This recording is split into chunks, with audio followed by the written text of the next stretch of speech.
Oh, yeah. It's that time for summertime. Psych. Here it is. It's the podcast, the Tap Rack Bang podcast. Welcome back, pro-gun bullies and pro-gun patriots and all you gun lovers and freedom fighters out there. I'm your host, Ryan Frasor. With me, as always, is the tactical tackle, Taylor Witzke. Nice. Welcome to the program, Tyler. How you doing, my friend? I'm doing great. How are you doing, Ryan? I'm balling out of control. We want to remind everyone out there, if you like guns and don't like commies, hit the like and subscribe and smash the bejesus out of that Liberty Bell that's up there on the YouTube channel. And share it with your pro-gun friends. Spread the word. There's a new podcast in town, and we're taking over. Like Conor McGregor says, we're not here to take part. We're here to take over. We're not here just to take part. We're here to take over. Watch out at other gun channels. And last week we had a comment challenge. Martin Riggs from Lethal Weapon, John McClane from Die Hard. Who you want having your back? Clearly, the overwhelming victor was Martin Riggs. Wrong. Dude likes to fight. Dude Wrong. gets it done. Dude's a little bit crazy. Wrong. Tyler hasn't even seen the movie because he's a nerd and he's a Gen Zer. I got Did an you F. watch it? I got an F on my homework. He got an F on his homework. He didn't watch Lethal Weapon. He's seen Die Hard, so he's in no position to talk. But that's all well and good. Martin Riggs wins. Huh? McClane got more likes. Yeah. McClane got more likes. The challenge wasn't likes. The challenge was comments. Riggs wins. But- I'm declaring a victor. I'm the host of the show. But more people Riggs agreed wins. that McClane. People agreed that McClane. Riggs wins. Challenge number 2 in the comments section. Better gun guy movie, better movie overall, Tombstone, or The Good, the Bad, and the Ugly. This one's going to start some fights. Tyler, do you have a ruling? I like Tombstone. Good, the Bad, and the Ugly. You suck again. I'm your huckleberry. Okay. Consistently wrong at everything ever. Tombstone rules. Tombstone rules. Good, the Bad, and the Ugly is a classic. I walked out to the ecstasy of gold at my own GD wedding. It's Fair better. enough.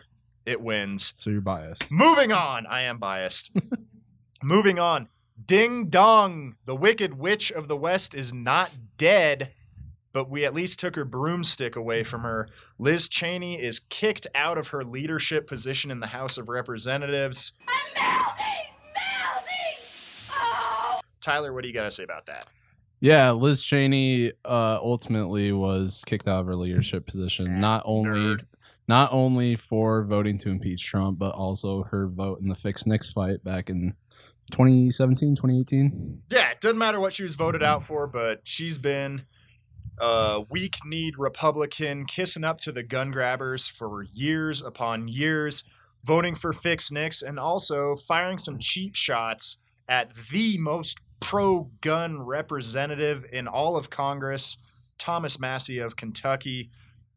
Representative Massie, if you're watching, we salute you. We love you.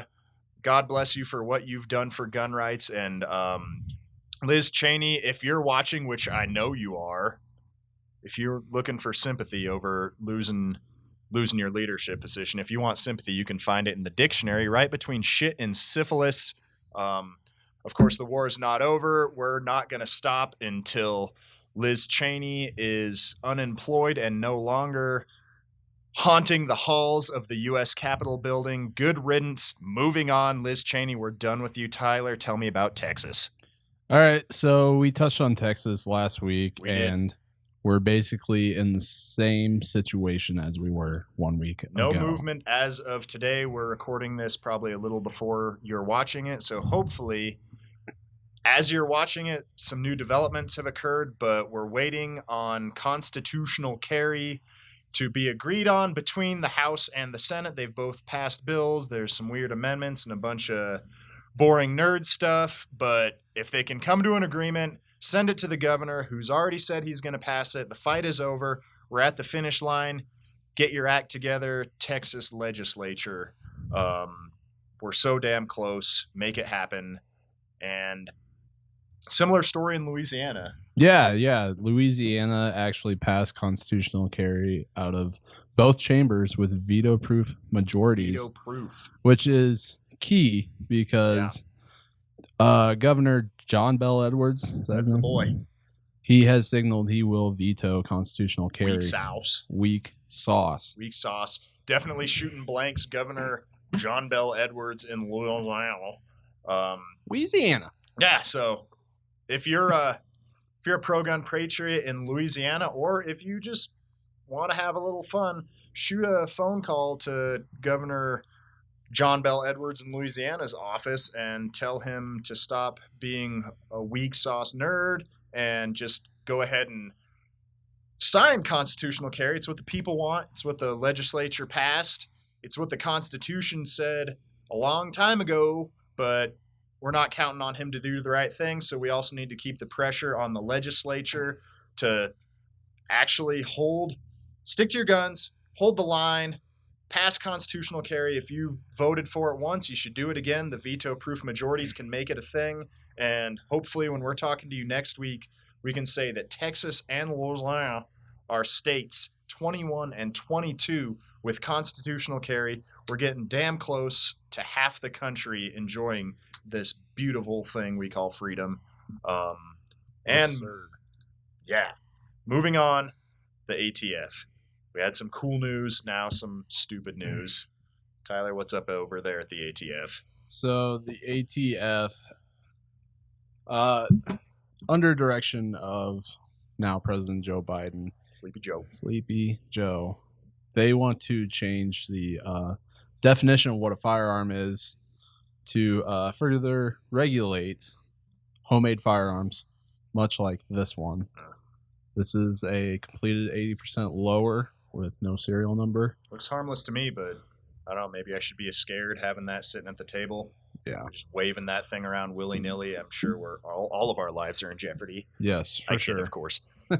Yeah, that's a piece of aluminum, but the way that Sleepy Joe and the nerds at the ATF want it to be is that anyone who wants to take on the time-honored American tradition of home crafting firearms, obviously you should have to stamp a number on it, beg the government for permission. You know, if it pleases the crown, may I build this 80% lower?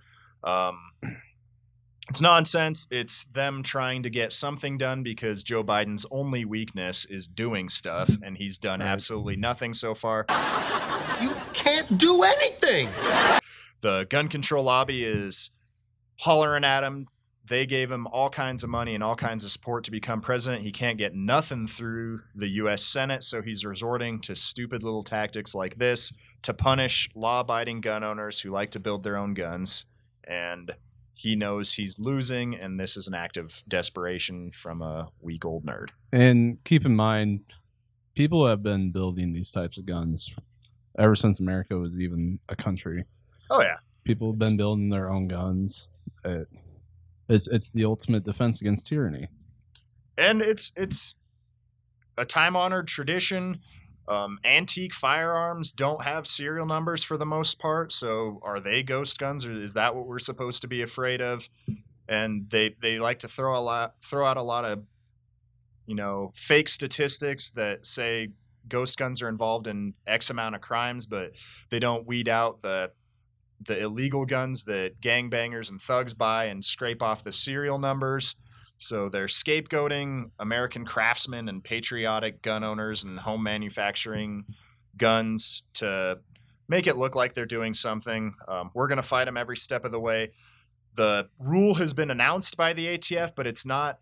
The comment period is not up online. So for the time being, you're probably asking yourself, what can I do since I can't comment on the ATF's website? Tyler, do you have something that people can do?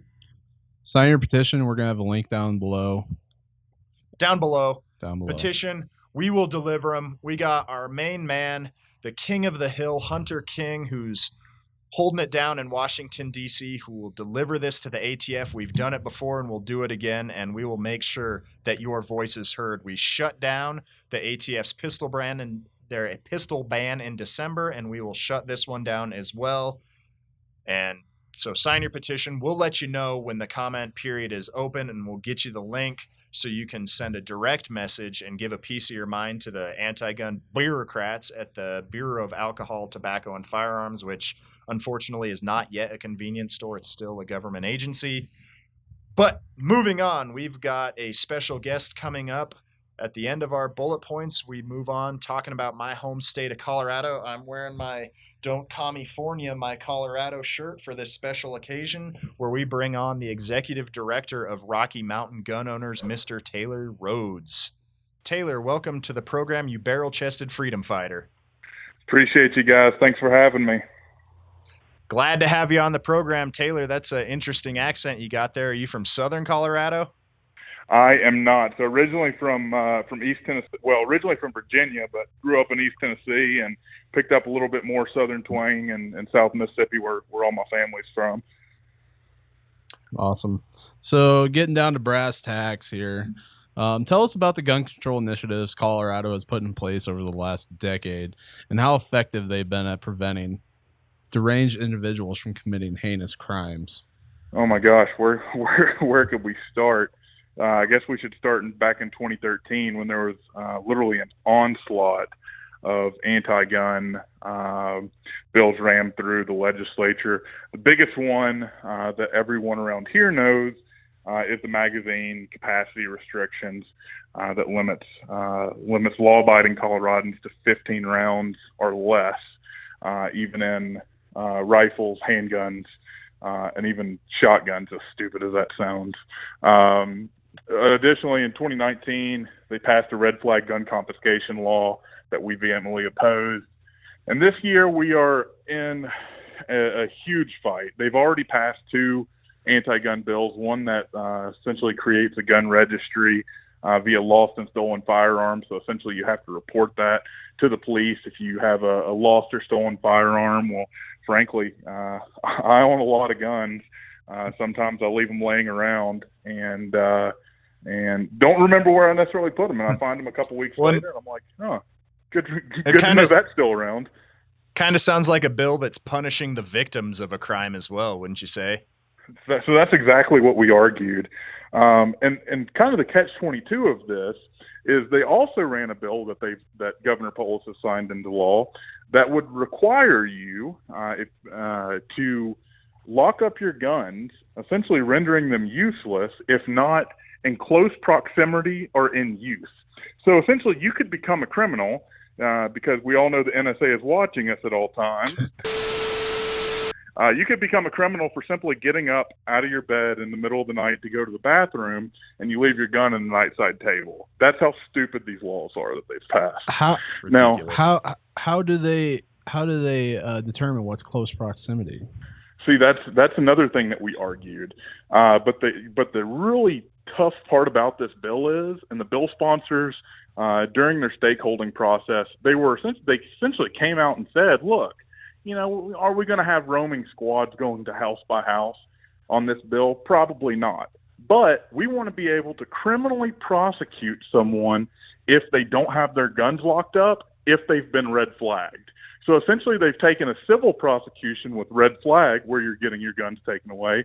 Well, guess what? If you don't have those guns locked up and you've been red flagged, no, you're going to become a criminal. It's pretty sickening, man. Yeah, it sucks being here in Colorado and having to deal with this onslaught. We hope to see the light at the end of the tunnel. For the people watching, I'm wearing my Don't California, my Colorado shirt, and that really seems like the way the state is going. It seems like there aren't many good candidates even running in Colorado anymore. How can pro-gun Coloradans change that? So pro-gun Coloradans need to rise up. People remember back in 2013, there was a host of recalls. Frankly, grassroots patriots were pissed off. And I think that's what we're going to see again. So what I didn't mention on the back end of that, detailing all the bills that have passed, I haven't detailed what's already going through the legislature, which is arguably some of the most extreme legislation that has ever been put forth in Colorado and across the country. I mean, really, we're becoming California 2.0, as you mentioned before. And I think really with the amount of just really utter craziness on the gun issue and on other issues that they are pissed. and people are going to come out of the woodwork, and I think are going to make some pretty good candidates in an upcoming election, where I believe we have a pretty good shot of at least maybe flipping the Senate due to redistricting. I hope so. Yeah. Last time I was in Denver, it was basically a cesspool outside of the Capitol. I would like you to describe what's like down there. Like, has it changed, and why is something like a safe storage bill more important to these politicians than being able to walk through a park downtown without stepping on a used heroin needle? Dude, so let me tell you, downtown Denver. So let me back up to the riots last year. So I live about 5 blocks from the Capitol. I could stand on my balcony in downtown Denver and smell the tear gas that they were throwing into these protesters. It was really the most surreal thing that I've ever witnessed. Of course, I'm like camped out in my apartment, nods on, ready to rock and roll in case hell breaks loose. But it was crazy. Down here, the homeless problem is it's disgusting. Heroin needles are your second concern to stepping on shit down here, honestly. Wow. Yeah, it's sad to see that a formerly pretty awesome state has gone that direction. I think that should be a warning to other states that are trending that direction. Don't become Colorado, and if you are in Colorado like we are here, we got to get our act together and put a stop to this stuff. The one thing that I've been hearing a lot of people talking about is this preemption bill. Can you explain what's up with that? Oh my gosh. Yeah. So there's 3 bills being run right now. Well, I guess there's really 4 being run right now. One of them doesn't really do much, but other than tack on to an existing law. But this preemption bill is probably, in my opinion, one of the most extreme gun laws that Colorado has ever seen. So to explain what preemption is to those listening who may not know, preemption in Colorado was passed in 2003. And what that does is it restricts counties from enacting stricter gun laws than the state. Now, where that becomes interesting is when, of course, Boulder had an assault weapons ban. It was struck down 10 days, I believe, before this terrorist attack happened up in Boulder. And of course, this is their rallying cry. But not only does this bill allow cities and counties to essentially create an anti-gun roadmap that would be pretty much impossible to navigate without becoming a criminal, it allows counties, cities, and even like your local fire department district or your water district or your HOA, any type of governing body, to restrict your ability to carry concealed or open, even if you have a valid permit. Thus saying you could have a permit in the city of Denver, city or county of Denver, and Denver could then say, well, that's fine that you have a permit, but we're not going to allow you to carry in the city or county of Denver in any public area. So it essentially bypasses the shall issue status by saying, yeah, that's fine, we'll give you a permit. You can have a permit all day long, but you're not allowed to carry here and use that permit. It's ridiculous. Yeah, you can obviously see how bad that can get and how quickly. For people in Colorado and even across the country, you know, we have folks across the country were jumping on board to fight to pass constitutional carry in Texas. What can people in Colorado and nationwide do to stop this legislation that's being proposed in Denver? So I hope you will add a petition on your link that'll allow we'll do it. RMGO members or supporters to reach out and contact their lawmakers. In the next couple of weeks, I'll actually be hand delivering those down to the Capitol, which Nice. will be we're hoping to have about 50,000 petitions, maybe more, that we're dropping off during the big red flag fight. I think we dropped off close to 30, but really. This, in my opinion, this bill is even more extreme than the red flag bill. I mean, because they're literally restricting your right to carry, even with going through the crazy permit system that we have here. Right. Taylor, one more. Well, we got a couple more questions, but if people want to join in on the fight, where can they find Rocky Mountain gun owners? Yeah, so our website is www.rmgo.org.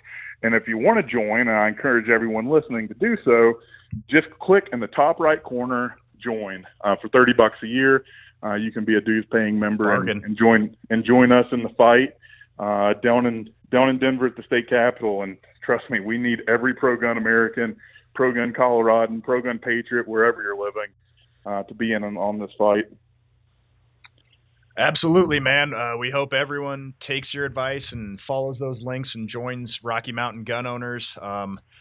Lastly, before we let you go, I just want to ask a deeply personal question. What you packing these days? What's inside your waistband, Taylor Rhodes? Well, of course, in the Capitol, they won't let me carry because they're communists. And when I go and try to check my gun at the Capitol door, they look at me like I have 9 heads. But I do that anyway, just to have some fun with them. But these days, I am between 2 guns. My preferred carry is a Glock 43X. That is my go-to concealed carry gun. I'm a big guy, but it's small enough gun that I can throw up my waistband and kind of forget it's there. The second gun that I'd say is my go-to and what I'm carrying, because I do pretty much have it everywhere that I go, is a 300 Blackout AR pistol, and that pretty much comes with me if I'm on the road, which I put a lot of miles on my car. If I'm on the road, that little pistol is coming with me wherever I go. It's a little Recce 9. It's super badass. Heck yeah, man. I think both of those are our viewers will agree are awesome options to have. Our viewers probably saw me laughing when you were talking about being a bigger fella. Witzke and I are both 6'3", and we're dwarfed next to Taylor. The joke around the Capitol is that your nickname over there is Tiny. And I'm glad to have you fighting on our side, putting the hurt on those politicians down there in Denver. And, I got a good feeling that we can actually beat this thing if the pro-gun bullies out there actually get to work. So thank you for coming on the podcast today, Taylor. We hope to have you on again sometime, and keep fighting the good fight, my friend. Absolutely. Thank you guys for everything you do as well. You bet. See you, buddy. See ya. Great stuff. Thank you, Taylor Rhodes, for joining the Tap Rack Bang podcast today. This concludes the bullet point section of the show. Now moving on to some more fun stuff. We go back inside the waistband. We've been inside Tyler's waistband, and we've been inside my waistband. Let's go inside both of our waistbands today. Get excited. Get excited, folks. We have a commonality in our battery of concealed carry pistols. Looks like we got a couple of M&P Shields, Tyler. Tell me about them. Yeah, so this one is mine. That one's yours. Yeah. They are both first generation M&P Shields. Old school. 9mm. Safety always off. Always off. I don't have anything bad to say about these guns other than the capacity, which Smith & Wesson just fixed earlier this year. Yeah. But even then, they're a pretty viable self-defense option. I know we talked about Taylor's Glock 43 earlier. Mm-hmm. These actually hold one more round. One more. Than his Glock 43. So they're definitely viable. Always keep a spare mag on you. If you're carrying one of these, you're going to need it if you get in a gunfight. But as you can see, Frasor, let's talk about yours. Yeah, mine's bare bones. I bought it, I want to say in like 2014 when they first came out. I was all excited about it. I got my concealed handgun permit here in Colorado, and amongst the full list of communist gun control measures that Colorado currently lives under, the one thing we do right is we have campus carry. And I was just out of the Marine Corps going to college under my GI Bill, and I was at that point in time, I was very nervous about printing and anything like that. And I found out that an American-made striker-fired pistol was ultra thin and reliable. It seemed like everything I ever wanted in a pistol, and I bought it right when they were brand new. And I still carry it to this day. I love it. The trigger's not the best in the world, but if you shoot it enough, I think you can get used to it. I know you've got a little more upgrades on yours than mine. including the trigger. What have you done to yours? Right. So my Shield was the first handgun I bought. It was actually the second thing I bought when I turned 21. Wow. Believe it or not, the first thing was not alcohol. It was my concealed carry permit, which Good man. It's all right. If I were to do that now in Iowa, I wouldn't have to apply for You it. wouldn't have to. A little bit of freedom. Right. Good old-fashioned freedom, as Yep. people around Constitutional here know to carry. say. Yeah. Yep. But There's Iowa. you bet. So You got a couple little set of sights on there. right. So I got some AmeriGlow iDot sights. Basically is a U notch in the rear with a vial of tritium right underneath. So the front sight also has tritium. So basically all you need to do is dot the I, line up the 2 dots. There you go. It does have an full Apex trigger upgrade in it.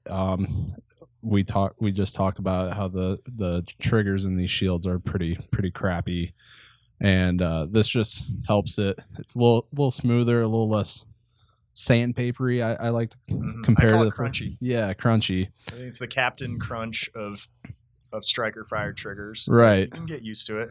Right, and just a +1 magazine base plate. Just one more round when you need it.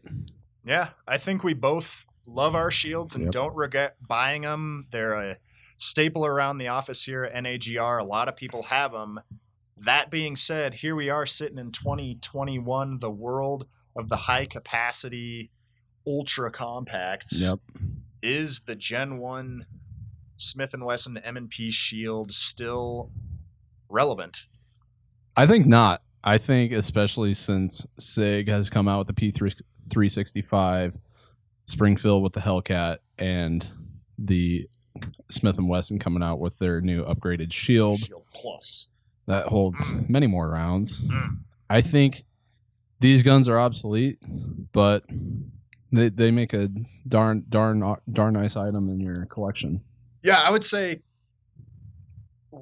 not obsolete, but not relevant anymore. If anyone out there has a Gen 1 M&P Shield and you love it and you carry it, God bless you, keep carrying it. I'm going to keep carrying mine.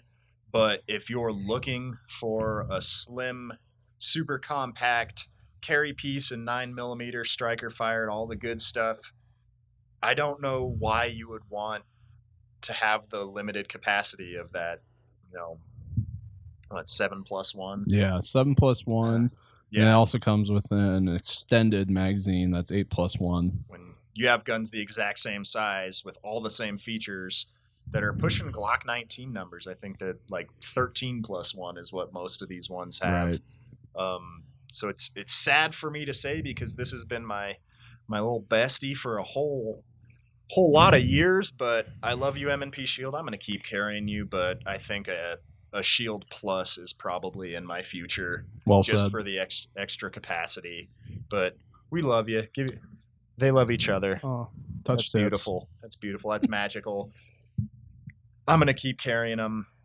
Moving on. Yeah. Hopping out of my waistband. Hopping out of Tyler's waistband. Time for shooting blanks. Let's look at the internet. What's going on in the internet today? Tyler, you want to take the first one? Moms demand action. Uh-oh.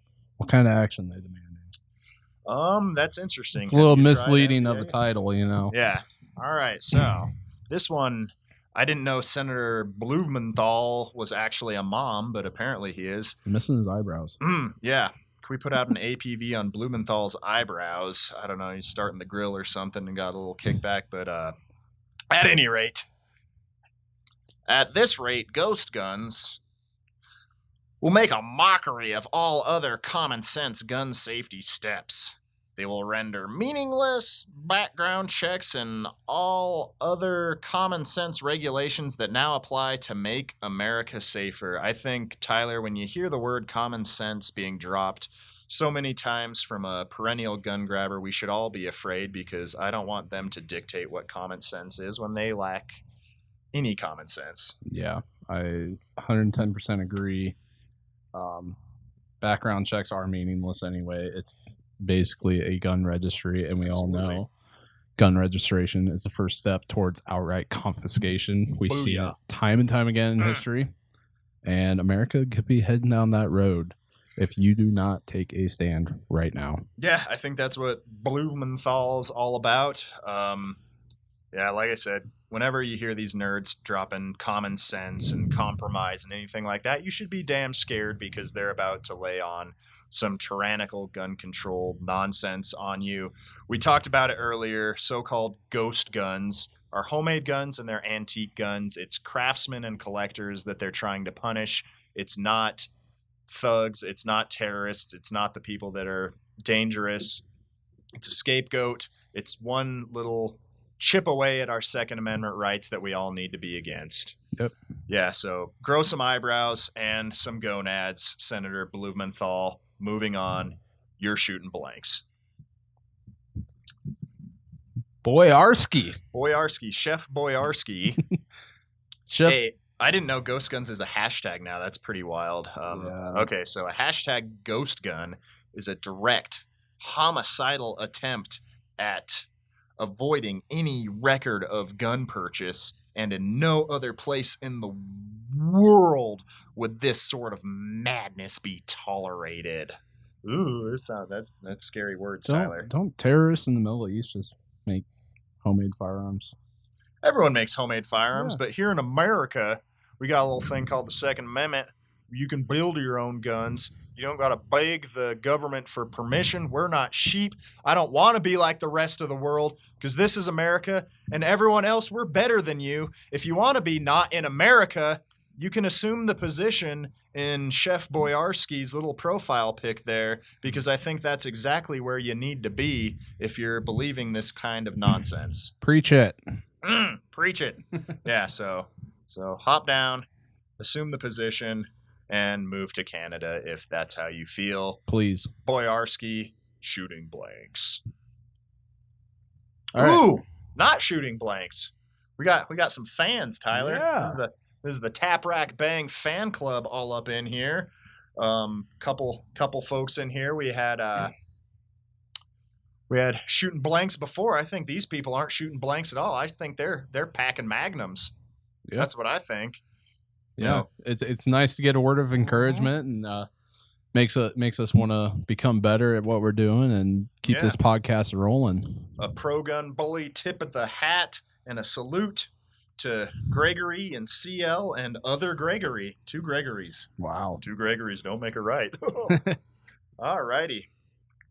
More encouragement. Anthony, C, and Brandon, we love you guys too. Keep tuning in. Share it with your friends. You guys rock.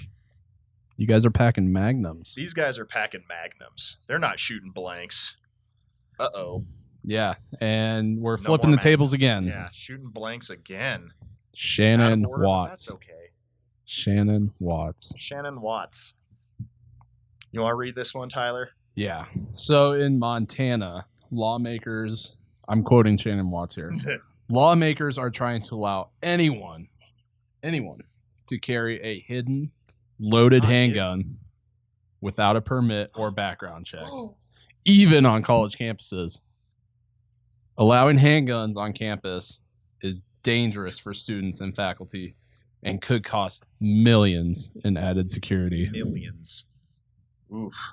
Shannon, I think you're shooting blanks. I carried day when I was going to college, and I didn't cost anyone millions of dollars. Nope.